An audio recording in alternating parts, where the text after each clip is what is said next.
Muy bien, chicos, buenas tardes. Vamos a empezar con la última sesión de semio respiratorio. Vamos a hablar específicamente de los síndromes ventilatorios y bronquiales. Recuerden que les envié 15 minutos, hace 15 minutos más o menos, el pre-test, entonces le tuvieron que haber respondido. Los síndromes ventilatorios y bronquiales, y también vamos a hablar sobre los síndromes, eh, un poco de neumonía, los síndromes de condensación, ¿ya? O parenquimatosos. Dentro de los síndromes parenquimatosos vamos a encontrar los de condensación intersticial. Y como les dije esquemas para que más o menos ustedes ya ahí lo tengan súper claro todo. Si tienen alguna duda a lo largo de la sesión, me avisan. Ya. Bueno, como les dije, recuerden que los síndromes son conjunto de síntomas y signos que van a ir destinados o relacionados a una patología en específica. En este caso vamos a hablar de síndromes ventilatorios y de síndromes bronquiales, ¿ya? Todo relacionado a semiología respiratoria para que más o menos se vayan como que con lo fijo, porque normalmente en muchos casos cuando están durante el examen se pueden olvidar o en las mismas prácticas clínicas se podrían olvidar algunas definiciones y es muy importante que ustedes acá tengan como un vocabulario. A ver, un ratito. Creo que no les compartí el PPT.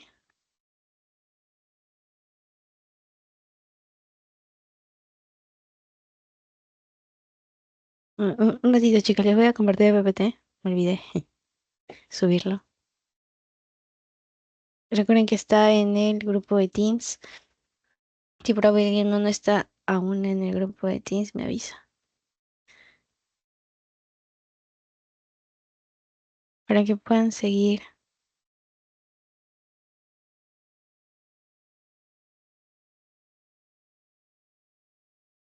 Ya, ahora sí, ya les mandé. Vamos a continuar.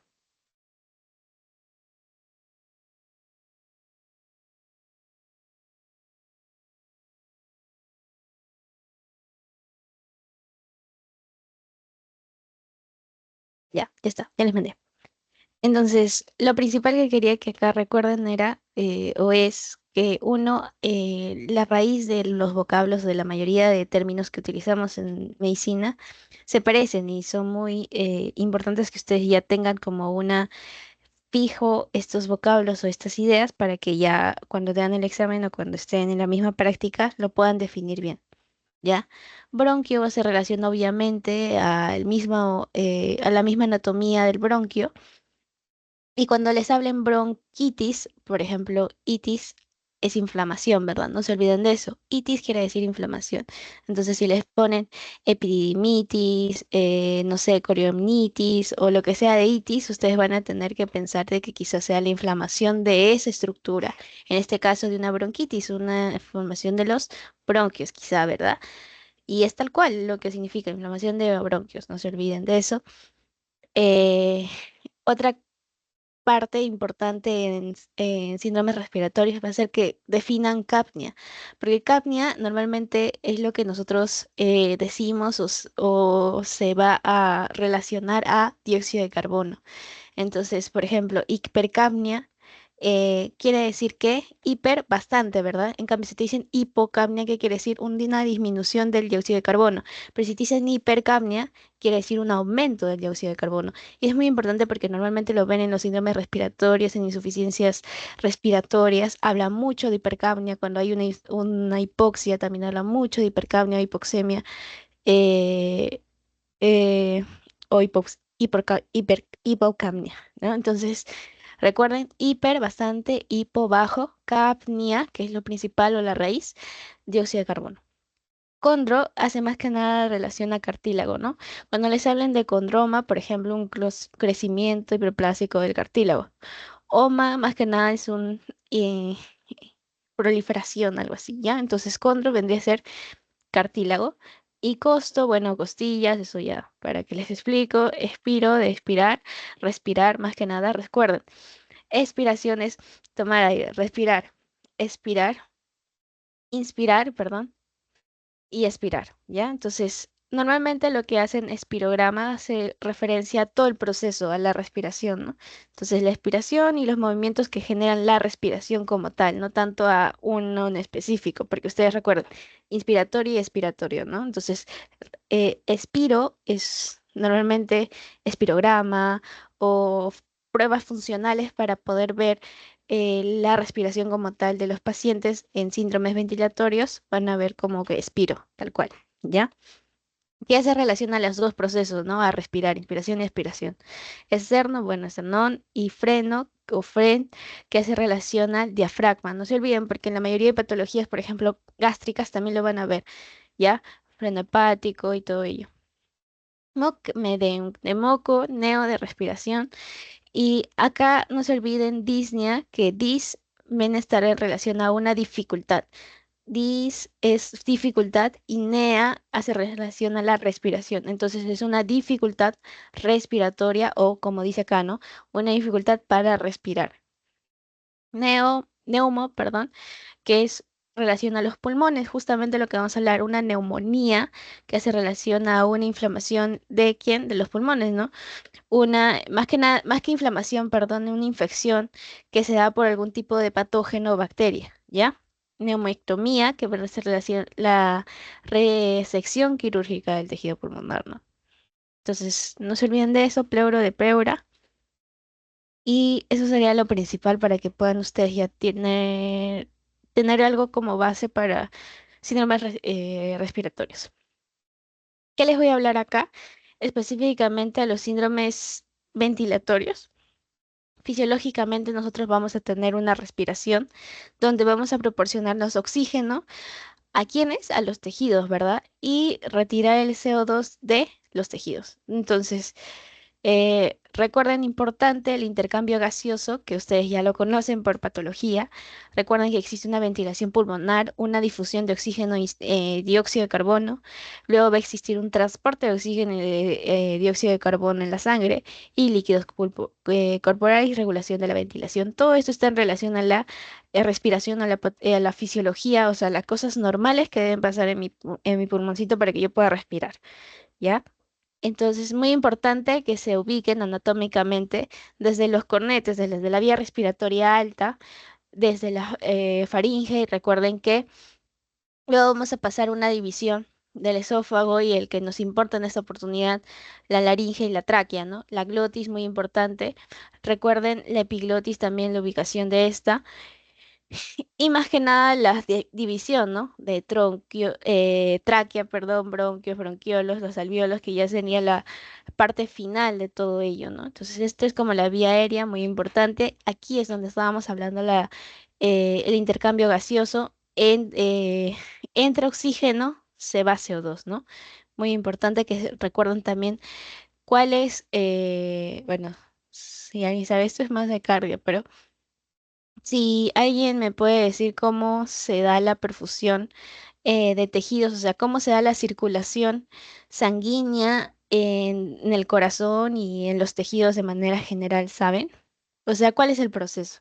Empieza por la aurícula, ventrículo, izquierdo, derecho, o sea, ¿cómo empieza todo? ¿Saben?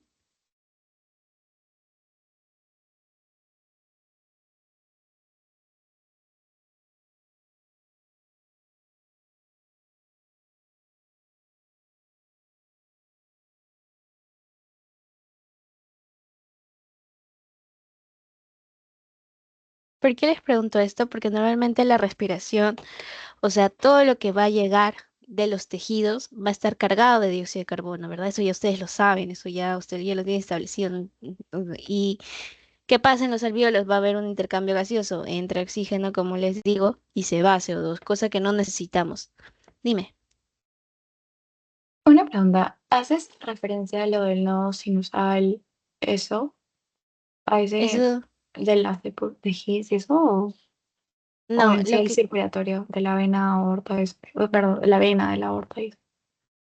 más que nada lo circulatorio, lo que tú ya me estabas diciendo sobre es un sistema eléctrico, es diferente, eso es más otra cosa, es más cardíaco. Lo que yo quería decir, que ustedes queden claro, es uno, cómo empieza toda la circulación. O sea, todo va a llegar a través del sistema portal, ¿verdad? El sistema portal va a pasar por la vena cava inferior. ¿Llega a quién? A eso es lo que quería referirme. A la aurícula, ¿izquierda o derecha? A eso me quiero referir. ¿A dónde llegan mis venas cavas? ¿A dónde llegan? Aurícula derecha. Aurícula Ah, Muy derecha. bien, muy bien. De la aurícula derecha, ¿a dónde pasa?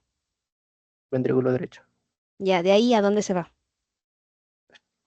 Al pulmón por arterias pulmonares. Ya, muy bien. Y de ahí, ¿a dónde regresa tu corazón?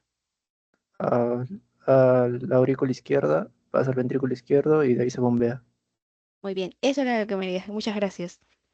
Alexander, eso justamente era lo que quería que me digan. ¿Por qué? ¿Por qué tienen que tener establecido esto? Porque si ustedes saben cómo es la circulación normal en todo nuestro cuerpo, o sea, cómo se lleva de nuestro cuerpo el CO2 y cómo empieza a tener nosotros oxígeno y por qué el corazón es tan importante y los pulmones también son muy importantes, es como que ya tienen establecidos al menos lo básico. Eso es lo que voy.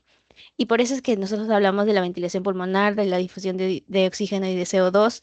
Recuerden, si por A o B existe algo que se esté acumulando en mi alveolo, va a impedir este intercambio gaseoso. Y ahí es donde hablamos de los síndromes de condensación. ¿Por qué? Porque acá se llena como les dije, se condensa y hay como unas capas o placas, o la misma neumonía que se empieza a crecer, una proliferación bacteriana o bacteriana, ¿no? Entonces, existe un moco que lo va a tapar y eso es lo que hablamos de síndrome de condensación, porque ya no hay un intercambio gaseoso de manera normal y eso genera una clínica en mi paciente. Importantísimo también que recuerden los volúmenes pulmonares en mililitros. ¿Por qué? Porque ustedes deben saber que nosotros tenemos un volumen tidal. ¿Qué quiere decir volumen tidal? ¿Se recuerdan?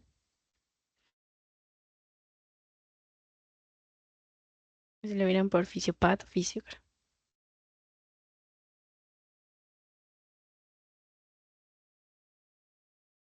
el aire que inhalas y exhalas, ¿no? Muy bien, el aire que tú y yo ahorita estamos exhalando de manera, inspirando y exhalando de manera normal. Es lo como debería la respiración normal. ¿Y cuál es la frecuencia respiratoria normal?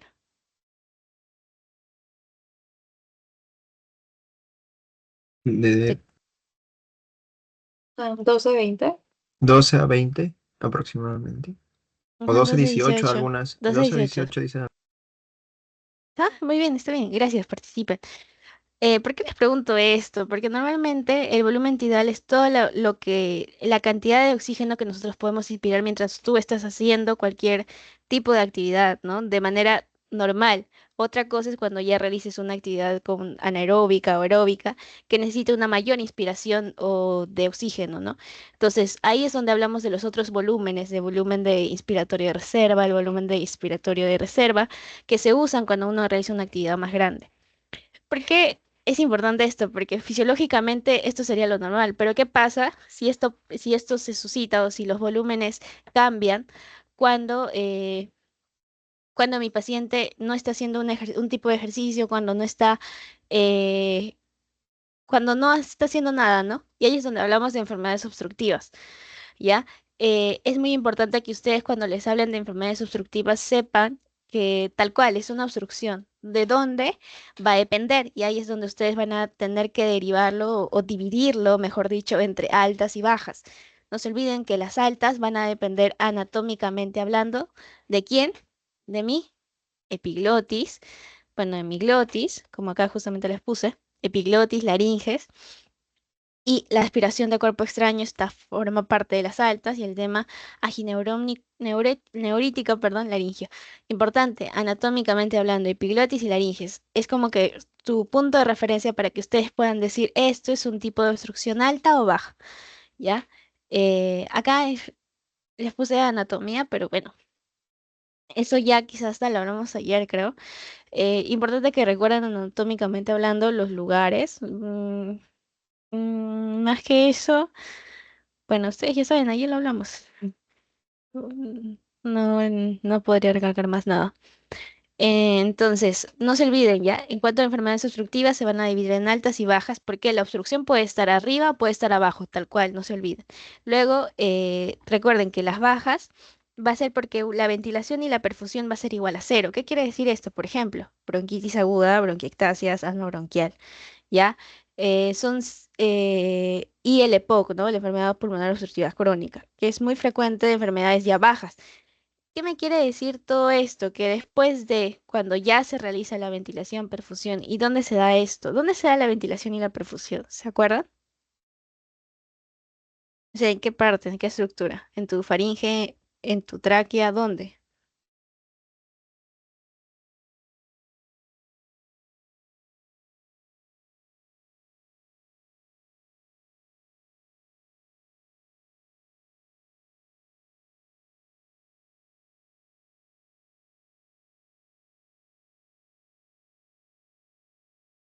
Yo sé que es muy básica mi pregunta, creo que por eso no le responden, ¿no?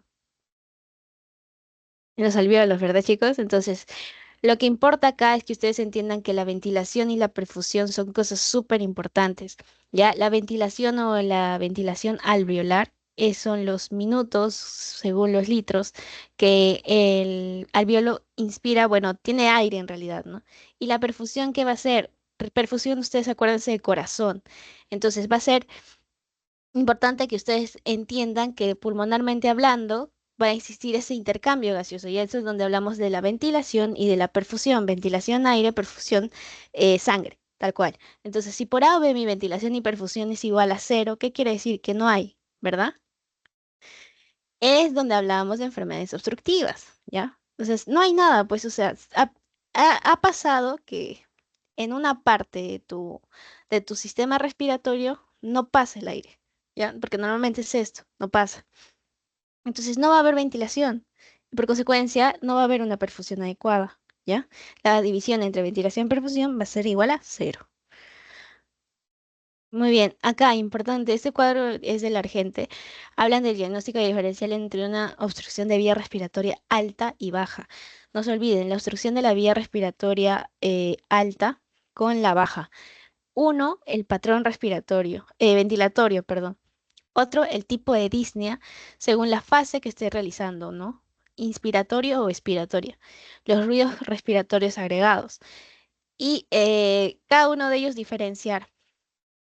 Porque en la obstrucción de la vía respiratoria alta, tú vas a tener bradipnea inspiratoria. ¿Alguien puede más o menos, o sea, por qué creen que sería inspiratorio? O sea, al inspirar, ¿por qué?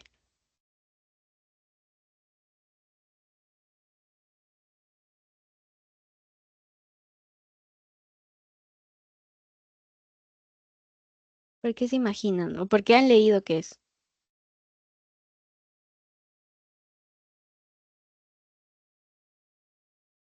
Tal vez porque son las estructuras más cercas que están al ingreso del aire, puede ser. Ajá, como que una obstrucción mucho más arriba y que me va a impedir Sí, que el paso del aire de frente, pues, ¿no? Porque está más cercana a la salida. En cambio, las de las bajas va a ser en el intercambio más difícil que salgan. Es como que una puerta, pues, ¿no? Que los bloquea. Una está más en las vías altas, por lo que va a ser más difícil que el aire entre desde el exterior.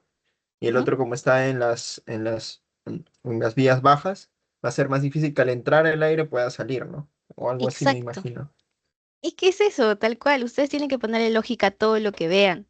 Siempre que vean una descripción o unos patrones específicos para que tú puedas diferenciar una patología con otra, específicamente en la alta y la baja, ustedes deben de meterle lógica. Si por ahora está alto, o sea, ¿qué quiere decir? Justo lo que nos acaba de decir su compañero, ya para que les explico.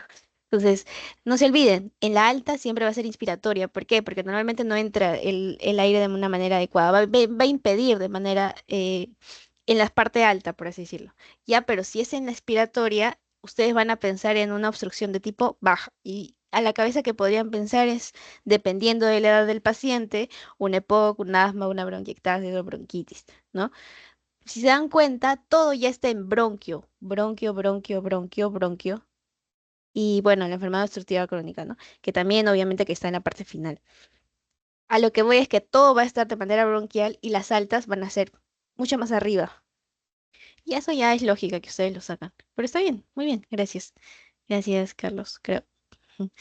Signos clínicos de severidad del asma. Estos son los signos clínicos de severidad del asma que estaba dentro del agente de la división de síndromes respiratorios. eh, importantísimo que ustedes vean, si es severidad, sí o sí en la mayoría de patologías va a haber una afectación, bueno, sí o sí entre paréntesis, ¿no? No en todos los casos, obviamente en medicina nada es definitivo. Entonces, la alteración de la conciencia podría estar ahí presente. ¿Por qué? Porque es algo severo, ¿ya? Aleteo nasal y utilización de los músculos accesorios de la respiración. ¿Se acuerdan que ayer vimos que son signos de dificultad respiratoria? El aleteo nasal, los tirajes intercostales y todo ello. Los tirajes tal cual, ¿no? O, bueno, acá en este caso, la palabra entrecortada, que el paciente está taquípnico, signos de insuficiencia respiratoria, cianosis. Muy bien, entonces ya teniendo esto en cuenta, bueno, estas son la descripción de los síntomas, creo que ustedes ya lo vieron con Yamira, pero importante que ustedes puedan describirla todos. Quizá les puedan preguntar, ¿no? Como ahora solamente es semio, les puedan poner un caso clínico donde les hable, no sé, tos mucopurulenta. Les voy a resaltar como que lo más importante que quizá les pueden. Mucopurulenta, que es asma, TB, neumonía. Si les ponen de tipo mucoso, podría ser neumonía, asma, TB, enfisema y tumores. ¿Ya? Normalmente lo que ponen es mucopurulento que hace relación a neumonía. ¿Ya? ¿Qué más? Si les ponen mermelada de grosella, es muy relacionado a una infección de Klebsiella pneumoniae, ¿no? La Klebsiella pneumoniae, ¿se acuerdan qué tipo? O sea, dentro de las neumonías típicas y atípicas, ¿dentro de qué grupo está? No sé si han visto neumonía o no han visto.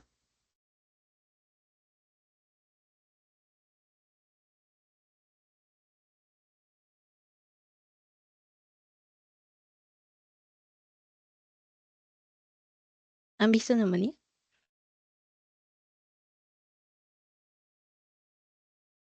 o no?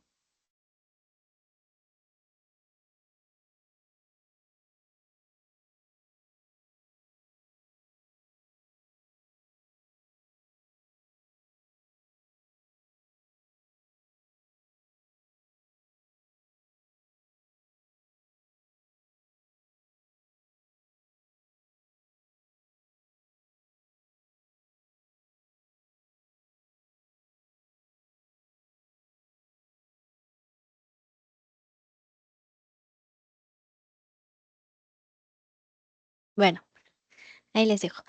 Todos normalmente lo que les hablan es tos perruna, enfermedades de epiglotis. Si es nocturna, puedes pensar en goteo postnasal o insuficiencia cardíaca congestiva. ¿Qué más les pueden preguntar? Sibilantes, broncoespasmo y asma. No se olviden, eso es fija casi. ¿Qué más? Ah, ya, la descripción de los síntomas específicamente en tos, producción de esputo, hemoptisis, disnea, sibilancias, cianosis, dolor y ronquido. Este es de la disnea de tipo postular. Tienes la ortopnea, la trepopnea y la platipnea. Recuerden que la ortopnea hace relación a eh, una insuficiencia cardíaca congestiva. En primer lugar, si se dan cuenta, la trepopnea y la ortopnea también son causas de insuficiencia cardíaca congestiva. La única que está diferente vendría a ser la platipnea, que vendría a estar en relación a cirrosis o cortocircuitos intrapulmonares, ¿no? O a hipovolemia. Ya, si por A o B, disnea, recuerden dificultad respiratoria, dependiendo de la ubicación o la posición del paciente, ¿no? Características que distinguen la hemoptisis de la hemoptisis. Esto es súper importante. Recuerden, hemoptisis quiere decir que al momento de realizar a tos, el paciente bota un color medio rojizo vivo, ¿ya? Y normalmente está mezclado con pus. Sin embargo, la hematemesis, porque justo están llevando semio gastro con respiratorio, va a estar relacionado a las náuseas y los vómitos. No es espumoso para nada y tiene un rojo oscuro tipo marrón en, eh, o en pozos de café mezclado con aliento. Específicamente hematemesis, gastro, hemoptisis, neumo, para que les ayude. Muy bien, y eso es lo que vimos ayer. Era para repasar un poquito la inspección, la palpación, la percusión, la ocultación. Esto es como el resumen de lo que vimos ayer. Los hallazgos de inspección y palpación y percusión y ocultación de los pacientes. Recuerden que si existe una inspección y tú realizas el patrón ventilatorio y encuentras taquipnia con bradipnia expiratoria, ¿qué podrías pensar? ¿Una obstrucción de tipo alta o baja? Alta. Muy bien, expiratoria, alta. Bueno, y así, cada uno de esos, es más que nada para que ustedes lo lean, la verdad, porque es como un resumen de lo que vimos ayer. No se olviden que los roncos y sibilantes al momento de escucharlos, ustedes van a tener que pensar en de origen bronquial, una bronquitis, una, un asma, que es muy frecuente en sibilancias que ustedes pueden escuchar, ¿no? Muy bien. Y EPOC. EPOC es un tipo de enfermedad pulmonar obstructiva crónica, por lo tanto, sus signos o la clínica característica va a ser la disnea, la tos crónica, las sibilancias y la presión torácica. Es fundamental que acá ustedes puedan diferenciar clínicamente, o sea, semiológicamente hablando, a una bronquitis crónica establecida o un enfisema, justo lo que estábamos hablando ayer. Recuerden estos dedos en palillos de tambor que es muy característico de pacientes que vengan con una enfermedad pulmonar obstructiva crónica. No se olviden que las manifestaciones clínicas de una bronquitis crónica, o también llamado abotagado azul, el otro soplador rosado, va a ser específicamente estos. Vamos a ponerla acá. Uno, lo más frecuente es que la disnea sea tardía o intermitente. La disnea en el enfisema va a ser como el que va a estar siempre presente, es como que el síntoma más dominante, el más presente, ¿ya? En cambio, en la bronquitis crónica, al ser crónica, su cuerpo ya de cierta manera se ha adaptado a todo esto. Y al momento de estar adaptándose a todo esto, es lo que genera que quizá la disnea puede ser en algunos momentos intermitente y tardía, no se olviden de eso. ¿Qué más? La expectoración, en este caso, en una bronquitis de tipo crónica, normalmente va a ser abundante, ¿ya? En cambio, la expectoración en un enfisema va a ser muy escaso. ¿Qué más? El tórax en tonel, no se olviden, que es, bueno, no les traje acá, creo, pero es esto. Este es el tórax en tonel. No se olviden del tórax en tonel, pensar en un EPOC de causa quizá enfisema en la primera cabeza, ¿no? A la cabeza. A la primera cabeza. ¿Cómo hay segunda cabeza? Bueno, entonces, cianosis siempre va a estar presente en una bronquitis crónica. Recuerden que los pacientes que tengan una bronquitis crónica, como su mismo nombre dice, al ser crónica, su cuerpo ya se ha ido adaptando con el tiempo. Por lo tanto, quizá la disnea va a ser tardía o intermitente, la cianosis va a estar muy presente porque al ser tan crónica, imagínense su cuerpo que no pueda generar una perfusión o un intercambio gaseoso adecuado está generando que la coloración cambie. En cambio, la cianosis nunca lo vas a encontrar en un enfisema. Si dan cuenta, normalmente el enfisema es, o un soplador rosado, normalmente es mucho más delgado, como se mira en esta imagen, es mucho más delgado y no vas a encontrar rocos ni sibilantes y de cierta manera es mucho más aguda entre la enfermedad pulmonar obstructiva crónica, es mucho más eh, aguda, por así decirlo. ¿Por qué? Porque la disnea siempre se va a presentar. Si el paciente tiene una dificultad respiratoria, ¿tú no crees que va a venir a tu consulta? O sea, va a venir, porque en todo momento está con la dificultad respiratoria, ¿ya? En cambio, una bronquitis crónica por lo tanto, tiene una disnea o una dificultad respiratoria intermitente. Por lo tanto, va a tardar en venir. ¿Y cómo lo vas a ver a tu paciente? Es esta cara tal cual. Quiere decir un poco más gordito. Normalmente no tiene mucho cabello. Y la coloración de su piel, si se dan cuenta, es mucho más azulada o mucho más eh, cianótica, se podría decir. Pero el soplador rosado como tal está rosadito, está bien perfumito. Ah, ya, no se olviden de la edad, entre 40 y 45 años, la edad entre 50 y 75 años. Y ya. Ay, ya. Ya. Y acá las diferencias en aumento durante años. Eh, Esto creo que es de su clase, no sé si lo saqué. Pero como les digo, si normalmente la disnea les dicen, bueno, en una época, una enfermedad pulmonar obstructiva crónica, normalmente, o sea, hablando de manera general del soplador rosado, del enfisema y la bronquitis crónica, normalmente serían crónicos todo, ¿no? A lo que yo me quería referir con enfisema que es agudo es porque la clínica es mucho más florida y es mucho más fácil de que tú lo puedas tener a tu paciente porque justamente tiene una dificultad respiratoria en tu consulta, ¿no?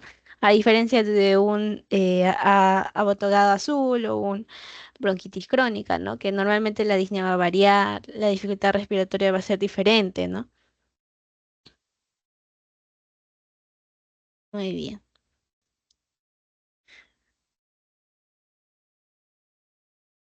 Mm, ya. Ya. Y acá es una pregunta. ¿Alguien me quiere ayudar a leer?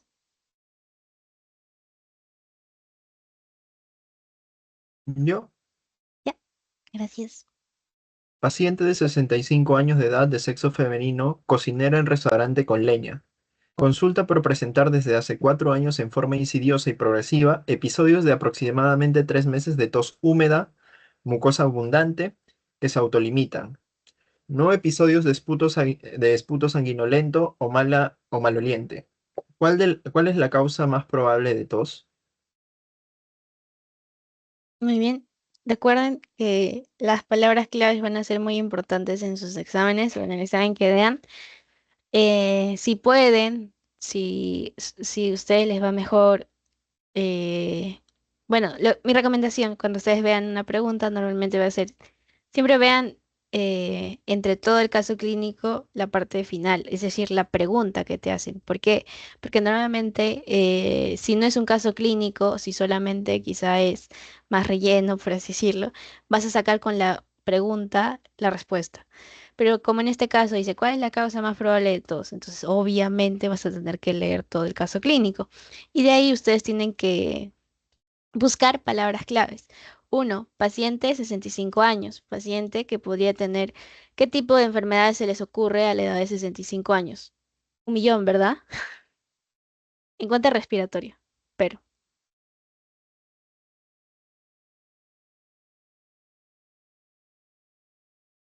aparte que cocina, Neumonía, EPOC, ah, claro, aparte que cocina con leña, así que ya ahí tú puedes ir cerrando y diciendo, no creo que sea Rizemac, una neumonía.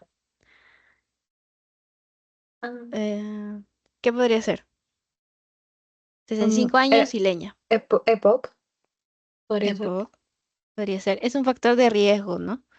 Muy importante que recuerden los factores de riesgo para una enfermedad pulmonar obstructiva crónica. Recuerden, fumador pesado, eh, tu paciente siempre haya cocinado con leña, que haya estado expuesto no solamente las personas que fuman, ¿no? Sino que hayan estado expuestos al cigarrillo o al humo del cigarro, ¿no?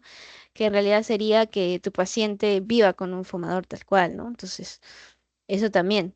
Es muy frecuente que cuando se haga la historia clínica le pregunten a tu paciente, o bueno, ustedes pregunten, le digan, señora, ¿usted fuma? No, señorita, yo no fumo. Y tiene POC. Pero si usted no fuma, no, tampoco, yo vivo acá en Lima hace 10 años.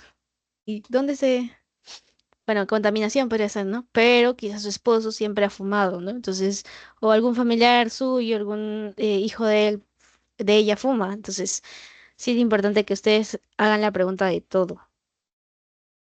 Consulta por presentar desde hace 4 años en forma insidiosa y progresiva, tos húmeda. ¿Qué les hace referencia a tos húmeda y seca y abundante?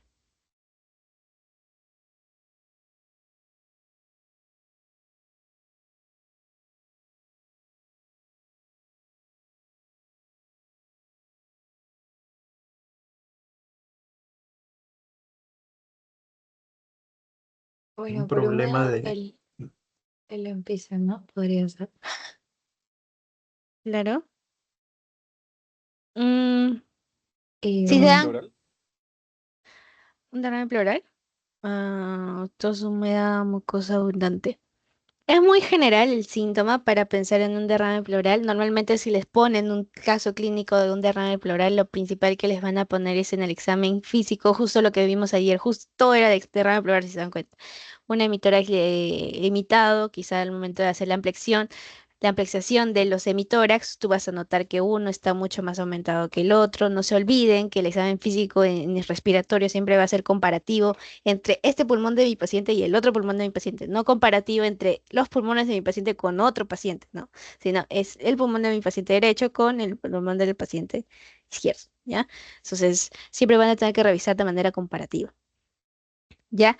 Entonces, derrame pleural, bueno, podría dar tos, pero no vienen por eso, ¿no? Normalmente el derrame pleural es por pacientes que ya estén hospitalizados mucho tiempo, que tengan una afectación no solamente respiratoria, sino también quizá renal, que no esté funcionando de manera adecuada sus riñones problemas oncológicos o algo más que esté generando esto. No es de la nada que se da un derrame pleural, es mucho más allá que esto, ¿no?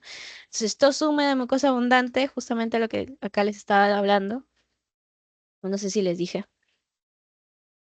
Mm, abundante, podríamos pensar en una afectación de carcinoma, pero a lo que voy es que ustedes diferencian entre una bronquitis crónica y un enfisema, tal cual. Entonces, la tos, en muchos casos, no sé si acá está. mm, Poco o nada de tos en un soplador rosado. Entonces, si ya se dan cuenta, no es que haya una tos en un enfisema. Entonces, ya ahí voy descartando un enfisema. ¿Qué más? Expectoración. Tos frecuente con expectoración, que está hablando de una botada azul. Y teniendo en cuenta los factores de riesgo de mi paciente, tengo que pensar, bueno, tos húmeda, un cáncer pulmonar, un derrame pleural, nada que ver, un derrame pleural no va a venir así, como les dije. Y un cáncer pulmonar, paciente típico que les pongan cáncer pulmonar va a ser baja de peso. Paciente viene con hace 3 meses una baja de peso. Obviamente que les van a poner una tumoración que, no sé, que le dificulta que ustedes al momento de hacer el examen físico encuentren una tumoración, lo que sea. Podrías pensar en cáncer pulmonar, pero lo más frecuente es que sea centrípedo, ¿no? En el mismo pulmón, adentro. Entonces eso nunca vas a tocarlo. Entonces, cánceres siempre les van a estar relacionados con baja de peso. No se olviden, derrame pleural, al examen físico va a haber una disminución de la ampliación de un lado, o si es difuso, de ambos lados de los pulmones, ¿ya? O es abundante. Ya acá la otra opción sería enfisema, que como justamente hemos visto de las clínicas que se descarta o se predomina en el enfisema es que no haya tos, la tos está poco, nada o está ausente. Entonces, el enfisema por ahí lo vamos descartando. Otra cosa que les podrían poner con justamente lo que les estaba señalando acá, ay, no episodios de esputo sanguinoliento o mal oliente.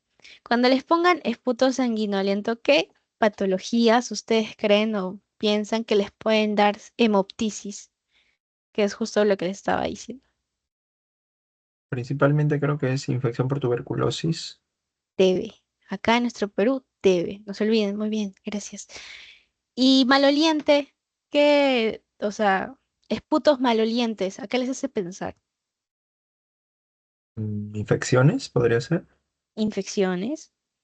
Las bacterias huelen horrible. Eso es lo que se deben acordar. O bueno, los microorganismos, tal cual. Entonces ya, neumonía a la cabeza podría ser.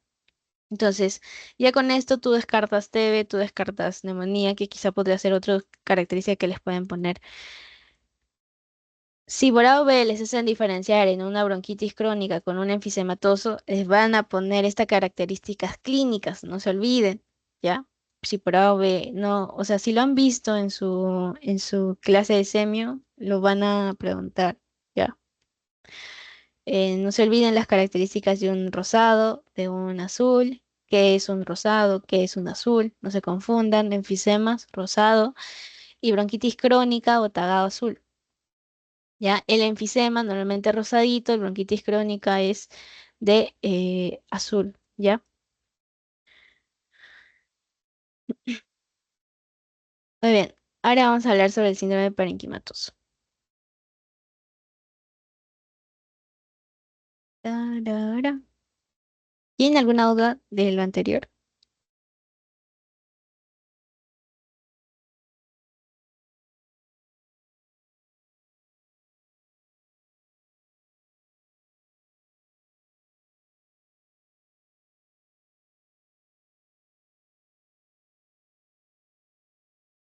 Muy bien. Ahora vamos a hablar de los síndromes parenquimatosos, justo lo que habíamos hablado ayer. Recuerden lo principal, el intercambio gaseoso, que ya, bueno, ustedes ya lo saben. No se olviden que el intercambio gaseoso va a ser muy importante fisiológicamente hablando para que ustedes se den cuenta que está anormal, ¿no? Entonces, uno, el síndrome parenquimatoso se va a dividir en dos. Un síndrome de tipo de condensación y un síndrome de tipo intersticial.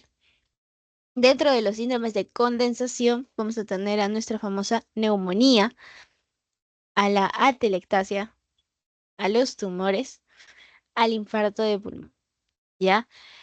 ¿Por qué hablamos de un síndrome de condensación? Y es lo que justo les quería explicar ayer. Esto es tu bronquiolo normal. A ver, voy a poner pulmón, voy a poner láser. Eh, Esto es tu bronquiolo normal. Llega el aire de manera normal a tus alvéolos. Este alvéolo, ¿qué va a hacer? Va a haber un intercambio gaseoso entre, bueno, mis vasitos o el intersticio. Y lo que normalmente pasa es que, valga la redundancia, pase el aire a al sistema vascular y se vaya de él el oxígeno, ¿no? El dióxido de carbono y se vaya para arriba, tú lo botes, lo expulses. ¿Qué pasa en unas síndromes de condensación? Esto va a estar lleno, uno, en neumonía de moco, que justamente quizás se puede ver el fluido en el alvéolo, ¿no? Entonces, ustedes imagínense, a pesar de que tú le des aire, oxígeno a este paciente, ¿tú crees que se va a recuperar? O sea, ¿tú crees que el aire va a generar o se va a ir, va a ser tan poderoso de eliminar este líquido que está acá? De eliminar las condensaciones que pueda tener. No, ¿no? Entonces, si se dan cuenta, si tú das oxígeno a pacientes con un síndrome de condensación, un poco o nada estás haciendo, ¿no? Por eso el tratamiento es diferente. Pero bueno, ya lo van a ver después en Neumo. Entonces, importantísimo que recuerden que los síndromes de compensación es porque justamente hay algo que está impidiendo mi intercambio gaseoso en mi alvéolo. Si ustedes se acuerdan de esta imagen, de cierta manera van a poder sacarlo en la mayoría de patologías de síndromes condensativos. ¿Por qué? La telectasia, recuerden que es un colapso. O sea, mi alvéolo está así, ¡pam! Se colapsa. Porque no hay aire. De lo que estaba así, gordito, bonito, se colapsó. Entonces, eso tienen que recordarlo. En la neumonía, obviamente, hay líquido, hay fluido en el alvéolo. Pero en los tumores, ¿qué pasa? ¿Por qué el tumor o los tumores se consideran síndromes de condensación? Porque normalmente los tipos de carcinoma lo que hacen es justamente lo mismo.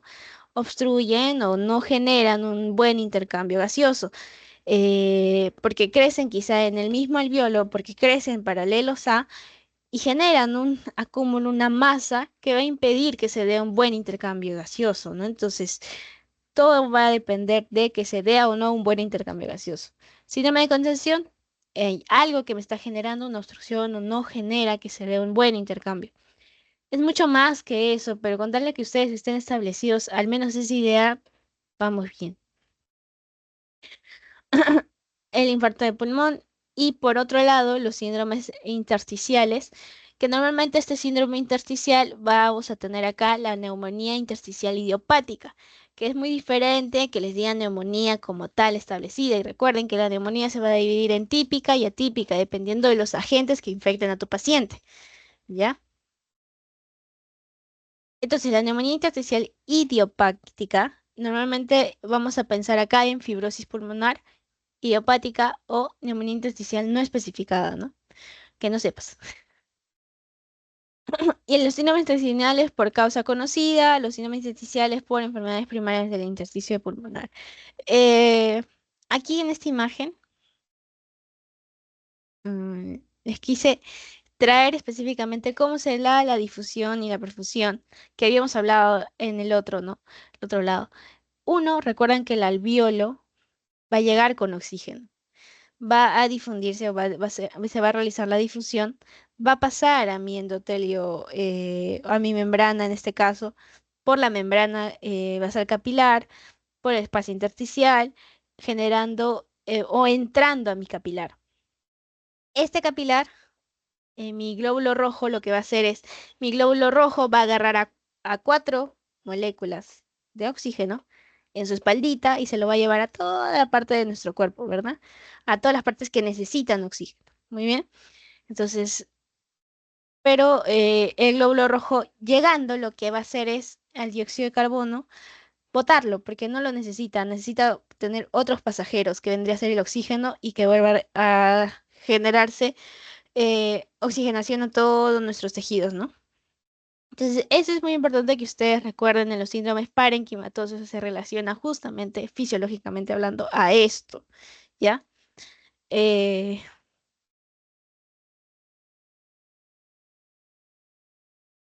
Acá es importante que ustedes diferencien la neumonía intersticial idiopática, el famoso NIU, que es neumonía intersticial usual, como fibrosis pulmonar idiopática, y el NINE, que es el neumonía intersticial no específica o especificada. Vamos a hablar específicamente de neumonía. No sé si en su diapo o en sus clases le hablaron específicamente de neumonía o de cada uno de todos los tipos de condensación, pero la neumonía como tal está parte o forma parte de los síndromes de condensación. Por lo tanto, la inflamación del parénquima pulmonar es característico de una neumonía, es como lo definimos. Por más infiltrado nuevo en la radiografía de tórax. Normalmente esto lo que pasa es que se tiene una radiografía anterior y dice que se debe tener una radiografía nueva con este tipo de infiltrado para que nosotros podamos pensar que sea una neumonía, ¿no? Epidemiológicamente hablando, ¿a quiénes, en dónde podemos encontrar? Más que nada en personas adultas mayores, ¿ya? No se olviden de esto. Patológicamente, acá, bueno, esto no sé si les pregunto, pero la neumonía típica va a tener fases anatomopatológicas, ¿no? Que eso ya la ven pato. Congestión, hepatización roja, hepatización amarilla y resolución. Es como que si la neumonía, al generar o al tener un proceso infeccioso clarísimo o una inflamación específica del parénquima, se va a volver como un hígado. Por eso es lo que se llama primero congestión, hepatización roja, amarilla y resolución en muchos casos, ¿no? Y aquí es donde les estaba hablando sobre el microorganismo específico, el mecanismo patogénico de una neumonía. Microaspiraciones por neumococo, influenzae, moraxella, micoplasma, legionela, ¿no? Inflamatorios, que son estos. Hematógenos, que son por pseudomonas y por contigüidad, pseudomonas. ¿Ya? No se olviden, la Klebsiella es de tipo nosocomial. Normalmente se piensa cuando un paciente ha estado demasiado tiempo en un hospital. Y eso es lo que le estaba preguntando hace rato.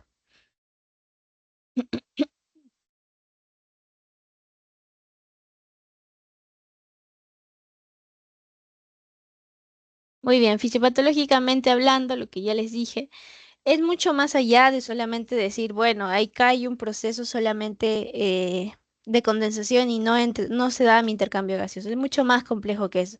Ahí empiezan a actuar los macrófagos, empiezan a actuar mi sistema inmunológico. ¿Por qué? Porque va a empezar a generar o tratar de botar, porque tu cuerpo se va a defender. Entonces, normalmente lo que pasa es que los macrófagos ayudan o generan que se condense todo esto, ¿no?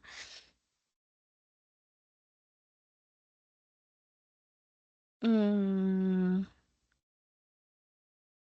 Muy bien, y ahora lo que le estaba diciendo, las causas, específicamente estreptococos de tipo pneumoniae, Streptococcus pneumoniae, una vez vino, creo, me acuerdo, los patógenos, cuáles son los patógenos o cuáles están en relación a una neumonía de tipo típica y otra neumonía atípica, cuál es muy relacionado a pacientes hospitalizados o no, si están en UCI o si no están en UCI. Recuerden que la estrella o siempre va a ser el Streptococcus pneumoniae, no se olviden de esto. Y si no están hospitalizados, piensas en Mycoplasma pneumoniae, clamidia, influenza, legionela. Pero si están en UCI, vas a pensar en un Staphylococcus aureus, un gran negativo bacilo o en virus, ¿no? Los síntomas que puede presentar tu paciente y cómo puede venir y lo que quizá les puedan preguntar y les puedan poner es uno con tos, fiebre. No se olviden de la fiebre. Paciente que venga con fiebre y que tenga, que tenga síndromes o síntomas respiratorios altos, o como se llama, y tiene fiebre, es muy específico que la pregunta esté relacionada a una neumonía, una inflamación o algo agudo que esté generando esta fiebre en mi paciente, porque jamás en la vida vas a, bueno, no es que jamás en la vida, no hay nada definitivo en medicina, pero es muy poco frecuente que te venga un paciente con un EPOC con fiebre, ¿no? Quizás si es una neumonía agregada a, quizá, pero si solamente es EPOC, no te va a venir con fiebre. Escalofríos, dificultad para respirar, disnea, dolor en la espalda, muy característico de estos pacientes, ¿no? Y es lo principal, te da nuestro sistema inmunológico va a tratar de defendernos, al momento de tratar de defendernos, genera esta condensación muy típica de que se da en la neumonía, ¿no? Muy bien, la clínica, recuerden que la tos va a predominar, expectoración de tipo rumbrosa, dolor torácico si está comprometido el espacio pleural, fiebre en el 95% de los casos y disnea de acuerdo a la dificultad o la extensión que tenga mi paciente. El diagnóstico normalmente se da por una radiografía de tórax. Recuerden que tenemos lo típico y atípico. Si es típico, normalmente tienes fiebre, tos productiva, crépitos o vibraciones vocales elevadas, lo que justamente hablábamos ayer, ¿se acuerdan? En el momento de la exploración. Atípico, fiebre, tos seca, subcrépito sistémico y radiografía de tórax intersticial, ¿no? Los hallazgos físicos para el diagnóstico son estos, que son mucho más específicos. Utiliza el CURP, pero eso ya lo van a ver en neumonía, no se preocupen. Examen físico, que es lo que nos importa en semio. Recuerden, a la inspección, la respiración normalmente va a ser superficial, tiene dificultad respiratoria, puede presentar tirajes, puede presentar cianosis, puede presentar taquipnea. La expansión torácica disminuida, pueden ponerle en su caso clínico no taquipnea, pero pueden ponerle, no sé, frecuencia respiratoria en 10, en 11. Entonces tú vas a tener que tener en cuenta que cuáles son los límites o la frecuencia respiratoria normal, y por eso les pregunté hace rato. Expansión torácica disminuida, el foco neumónico, fase de neumonía, eritema malar, herpes labial, febril. En la palpación, normalmente lo que vas a ver es una disminución de la expansión y percusión, ocultación y todo ello, ya ustedes lo ven. Muy bien. ¿Tienen alguna pregunta?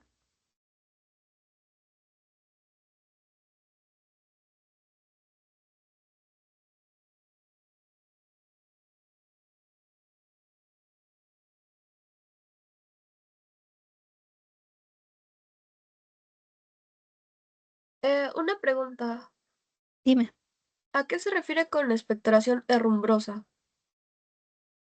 Justamente lo que habíamos visto de el muco, que acá les puse en el caso clínico. Ah, maloliente. Y bastante, abundante.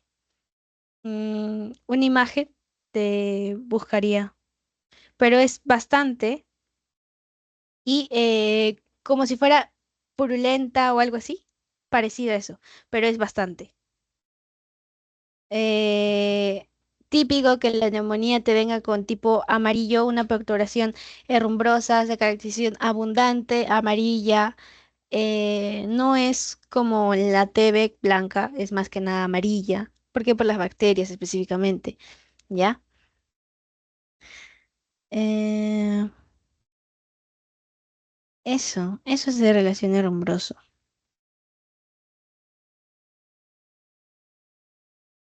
Ok, gracias.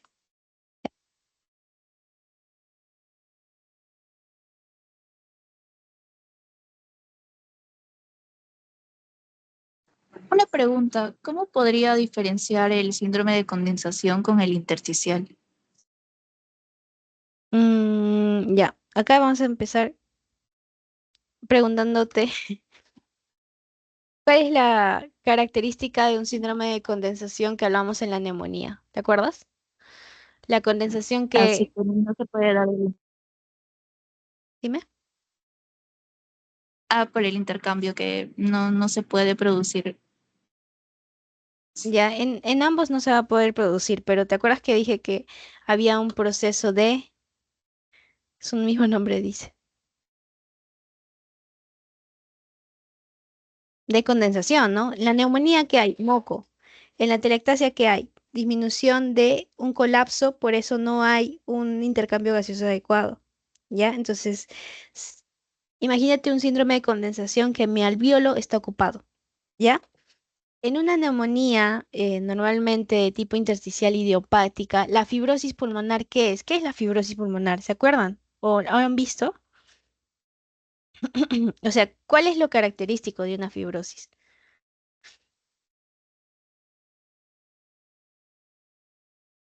Siempre que les pongan fibrosis es que hay tejido duro, ¿ya? Entonces, normalmente, o el que tejido está súper duro, o está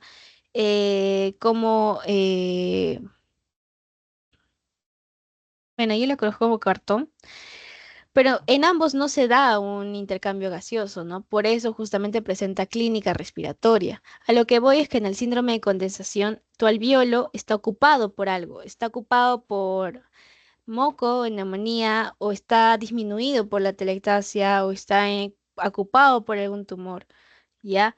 En cambio, en mi síndrome de tipo intersticial en específico, la afectación ya no va a ser solamente en la ocupación del alvéolo, sino que la pared de mi alvéolo va a estar mal.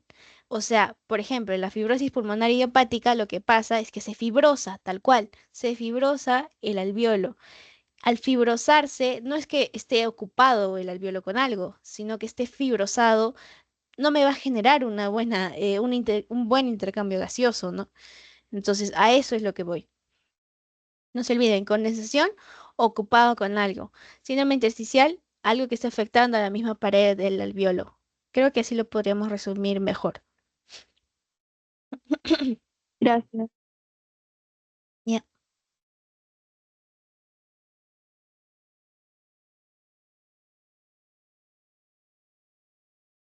¿Tiene otra duda? Si no, para Sí, pasarles el... Dime. eh, clínicamente se podrían diferenciar. O sea, lo único que se me ocurre es que la tos en el intersticial podría ser seca y en la decondensación podría ser productiva, pero no se me ocurre nada más clínicamente para Mm, diferenciarlos. Como les digo, normalmente los síndromes parenquimatosos como tal es mucha clínica de dificultad respiratoria, palabras claves que son específicas justamente a lo que tú me estás diciendo. La tos va a ser seca. ¿Por qué? Porque tu alvéolo no va a tener nada que expulsar. No vas a poder expulsar a tu mismo alvéolo, o sea, no vas a poder expulsar a la misma fibrosis. No vas a poder, aunque quieras. Entonces, lo que sí vas a expulsar en un síndrome de condensación va a ser neumonía. Obviamente que la atelectasia, al estar colapsado, es otra patología específica que quizá les podría confundir un poquito, ¿no? Pero lo importante, lo principal es que justo la tos, tal cual, la tos es lo principal. Otra clínica más característica de síndrome intersticial ya tendrías que ver lo característico en fibrosis pulmonar idiopática, ¿no? Que tu paciente venga con una clínica mucho más crónica, que no sea porque se ha infectado de algo, porque mires que sus valores de hemograma no están tan alterados, que su PCR quizá no está demasiado alterado, si la neumonía no está con síntomas inflamatorios, porque normalmente la neumonía que me va a dar en el hemograma me va a resaltar bastante el patógeno que se está dando ahí. Pero ¿tú crees que en una neumonía intersticial idiopática vas a encontrar un patógeno específico? No, porque es fibrosis. Entonces, otra forma diagnóstica o para que tú lo puedas diferenciar es eso. Sin embargo, o sea, lo que voy es que más específicos serían pruebas de ayuda, porque una radiografía de tórax, tú puedes diferenciar una neumonía con una fibrosis pulmonar, una neumonía con una telectasia, una neumonía con tumores. O sea, ¿por qué? Porque el tipo de características son diferentes, ¿no? Eso. Pero normalmente tu paciente va a venir siempre con un síndrome respiratorio alto, ¿no? Más que alto, perdón, clínica de dificultad respiratoria. Y la tos es lo principal que les podría ayudar a diferenciar entre uno y otro. Sin embargo, si a ustedes les han explicado sobre el síndrome intersticial y condensación con otro tipo de clínica mucho más específica, o no sé, un síndrome de condensación con que esto tiene que haber, creo que se deberían guiar más de eso, ¿no?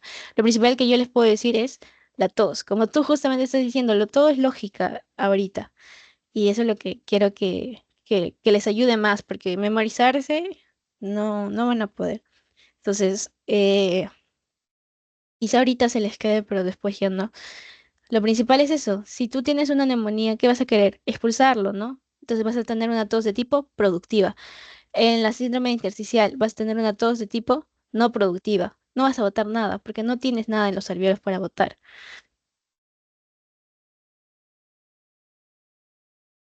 Espero les esté ayudando y no les esté confundiendo.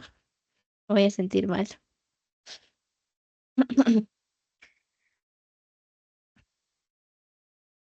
No sé si en el argente también está una característica, un cuadro o algo que te ayude a diferenciar entre un síndrome intersticial y un síndrome de condensación. No he visto, quizá en actualizaciones del libro, pero yo lo tengo actualizado. Qué raro.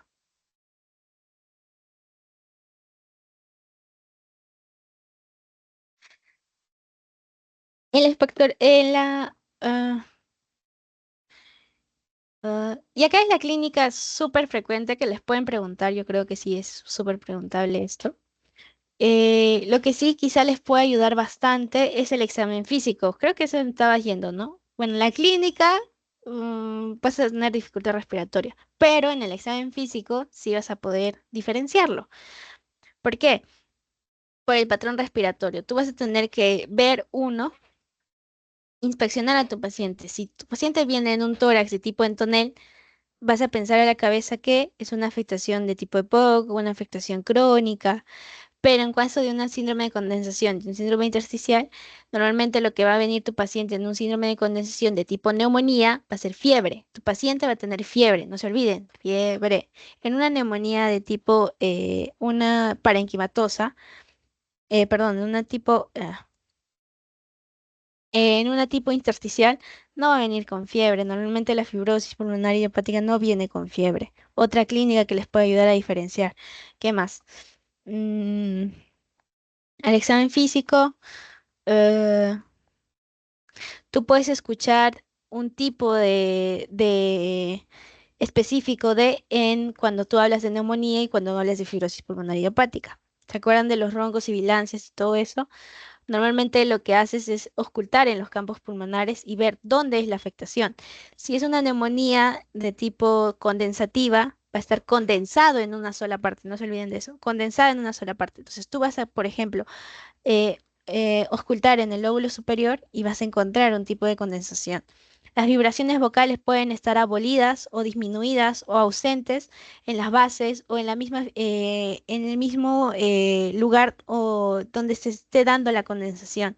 ¿Ya? Recuerden, perdón, vibraciones vocales aumentadas en cuando se da una neumonía. ¿Ya?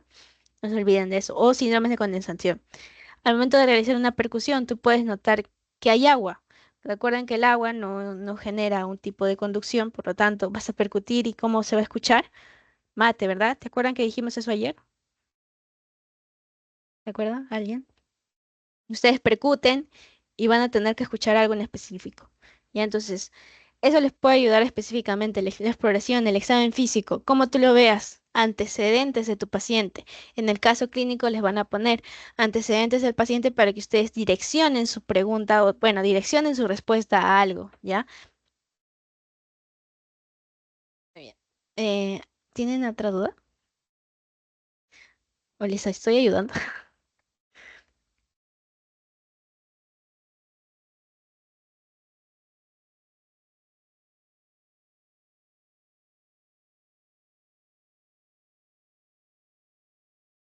Tengo una pregunta. Eh, Usualmente, hay veces que, bueno, una pregunta que estaba leyendo era de un paciente que, por ejemplo, viene de Canta y que tiene, bueno, expectoraciones, o sea, ¿cómo se llama? Purulentas y tal. Y mi pregunta es, ¿cómo lo diferencio de quiste hidatídico y de un absceso? O sea, simplemente por la clínica de que tiene, eh, o sea, maloliente y así. O- No, los antecedentes. ¿De dónde dices que viene? ¿De Canta? Ajá. Ya, el quiste hidatídico es muy característico de un paciente que venga de dónde o que haya tenido contacto con qué. Bueno, creo que de Cajamarca, creo que era, no sé si... Más que un lugar, es que ha tenido contacto con qué. ¿Se acuerdan? Lo Como el vemos perro, en Ajá, sí. como el quiste perro. O hidatídico. comida Sí. cruda, creo. Ujú. Sí. Hay dos formas de infectarse en un quiste hidatídico, ¿se acuerdan? No porque nosotros tenemos perros nos vamos a infectar, ¿no? Bueno, es por un parásito, por heces, creo que era. Ajá. Sí, Ajá, más o pero menos. tu perro tampoco es que tenga la culpa de que es de, o sea, lo que voy es, no porque te pongan en tu caso clínico, paciente que tiene perro, ya estás hablando de un quiste no. Te tienen que poner que tu paciente tuvo contacto o que ha vivido con animales en la granja o en la chacra, donde se tenga un contacto de que tu perro ha comido quistes hidatídicos, esos tal cuales, el equinococcus granuloso, ¿verdad? Entonces, ustedes tienen que pensar que el equinococcus granuloso normalmente debe ser porque mi perro ha comido en los intestinos de la oveja, que normalmente es así, porque la oveja es su hospedero, tal cual. Entonces, ha comido esos quistes y por las heces, porque el paciente no se lava y todo ello, se ha generado una transmisión, ¿verdad? Fecal oral. ¿Por qué? Porque de cierta manera, más que fecal oral es porque uno no se lava las manos. Bueno, fecal oral. Entonces, principal que les van a poner, no les van a poner un paciente con en quiste hidatídico jamás, un paciente que no tenga un antecedente de riesgo. Te van a poner siempre paciente que ha tenido contacto con o que ha vivido en la granja desde los siete primeros años de su vida o que ha vivido en la sierra, tal cual, en cualquier parte de la sierra, y que ha tenido contacto con animales de la granja, como oveja, como vaca, que normalmente es donde se puede encontrar, ¿no? En la oveja. Entonces, eso les van a poner. No les van a poner específicamente como que pensé que tuvo contacto con heces de perro. Ya, pero el perro puede tener muchas enfermedades. Les tienen que direccionar la pregunta a. Entonces, normalmente es por ovejas, o sea, su perro, el perro de la chacra, de la gente que vive en lugares alejados. Los intestinos, cuando matan los carneros, lo dan a los perros. Y al momento de darle a los animales ese tipo de intestinos, se contaminan. Al contaminarse, el perro lo elimina a través de las heces. Y los pacientes que por allá viven a veces no tienen como que los recursos necesarios o no tienen cómo lavarse o hacer una buena higiene, se contaminan. Y eso es como que se queda dormido por un tiempo hasta que se genera, normalmente no genera como una clínica súper florida. Aparte, la ubicación más frecuente de un quiste hidatídico es hepático o es pulmonar.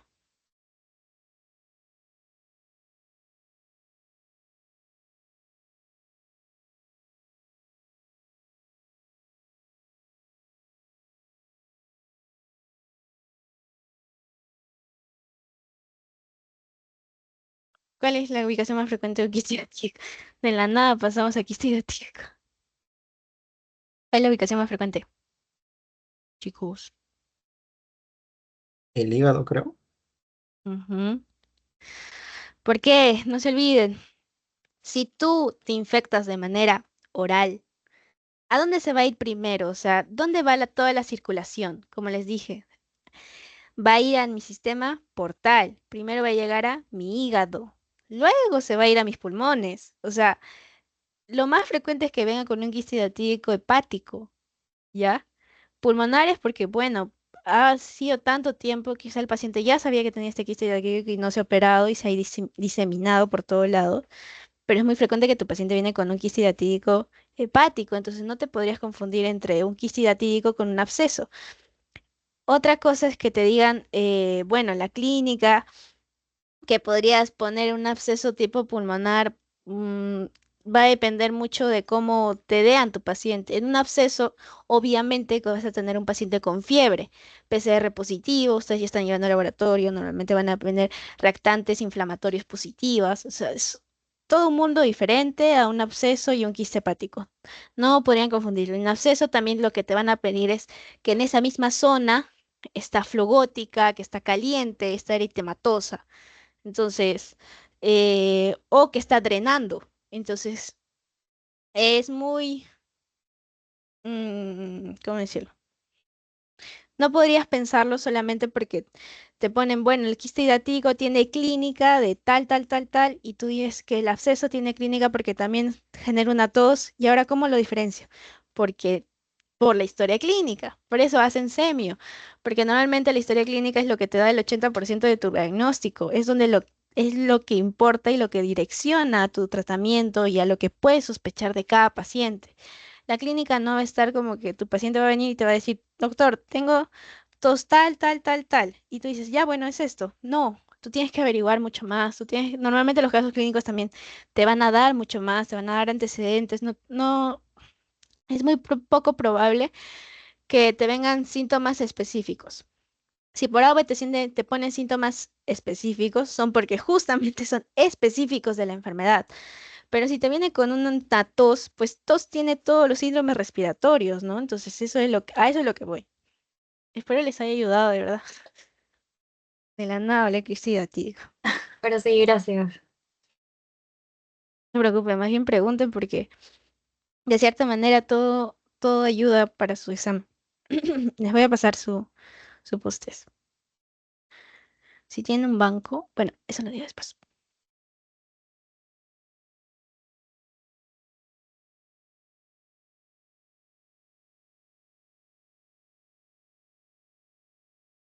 Ah, ¿no vieron el link del post del pretest? Recién me doy cuenta. Lo siento. Ahí está en el chat.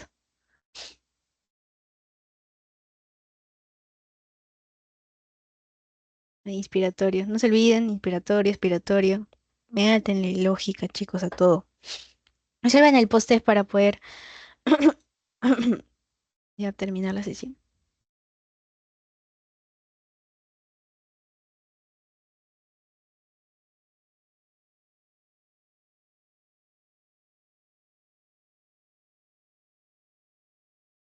Una pregunta, las grabaciones de esas clases, ¿dónde las puedo encontrar? Porque hay varios grupos, creo que, de semiología y hay varios, o sea, como son varios asesores, se dividen en diferentes grupos, creo. O no, Ah, no sé, la verdad.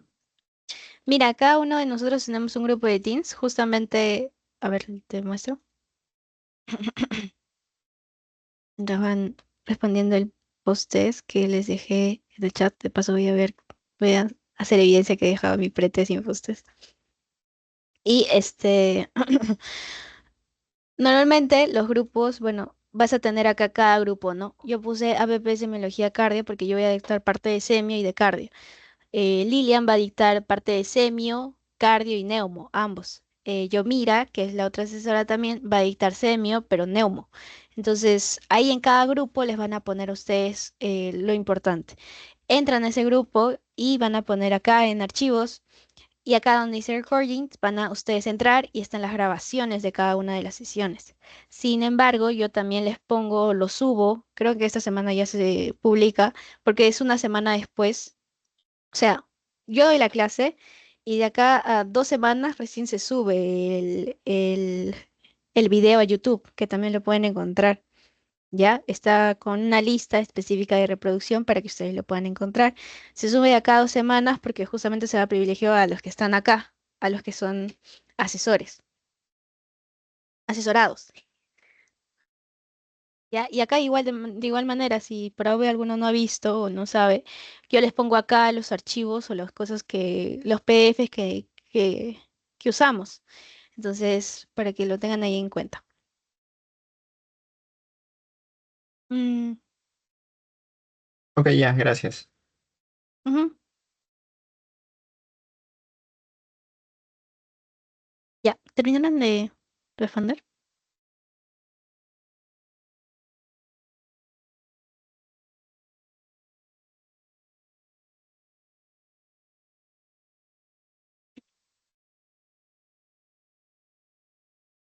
A ver, postes. Voy a esperar hasta las 2 minutos más, porque está fácil.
Ya, vamos a resolver el post-test. Solamente les puse, creo que, preguntas de los síndromes ventilatorios. La disnea inspiratoria está relacionada a una obstrucción de tipo alta, ¿no? Baja, ¿no? Recuerden. eh, Inspiratoria al momento de generar la inspiración, expiratoria cuando ya está más abajo. Son consideradas enfermedades obstructivas altas. Recuerden epiglotis, la bronquitis, asma bronquial. Cuando les digan bronquio, bronquio, bronquio, piensen en bajo. También les pueden poner en altas, enfermedades obstructivas altas, obviamente cuerpo extraño, ¿no? Algo que esté generando obstrucción. Paciente varón viene de emergencia con alteración de conciencia, aleteo nasal, palabra entrecortada y disnea. Sus funciones vitales se encuentran taquipnea, taquicardia. Con estos dos datos se sospecha de... Es muy importante que ustedes tengan en cuenta que la alteración de conciencia, el aleteo nasal, palabra entrecortada y disnea son muy característicos eh, de esto, justo de los signos clínicos de severidad de asma. Alteración de conciencia, aleteo nasal, palabra entrecortada, y que quizás le podría añadir ahí que ha tenido un diagnóstico de asma anterior, ¿no? O sea, que tiene diagnóstico de asma desde niño. Entonces puedes ponerle ahí, con eso ya es más severo. Un EPOC no podrías pensar, porque en un EPOC te tendrían que venir factores de riesgo mucho más específicos de que el pulmón ha sido dañado con mucho tiempo antes, ¿no? Crónicamente. Fumadores pesados, como les dije, pacientes que eh, cocinan con leña, pacientes o fumadores pasivos, eso, ¿no? Y bueno, laringitis, nada que ver. Pero taquipnea, taquicardia son muy frecuentes de que algo malo está pasando en tu paciente. Entonces ya con eso puedes pensar en algo severo. son características de una bronquitis crónica, recuerden, tos frecuente con expectoración. Justo lo que les estaban preguntando, creo que por ahí, ¿cómo diferencia una bronquitis crónica? Bueno, no sé si preguntar. Bueno, son características de una bronquitis crónica, no tos frecuente con expectoración. No se olviden, bronquitis crónica con el tipo de enfisematoso. Bronquitis crónica y enfisematoso. En el soplador rosado no hay poco o nada de de tos. En cambio, en el botagado azul sí tiene tos, ¿no? Entonces, no tiene edema periférico, tiene edema periférico. Disminución de riesgos respiratorios, al contrario, ¿no? Aumento la disnea durante años, presión arterial alta, edema tienes periférico, puede tener. A menudo presenta cianosis, ¿no?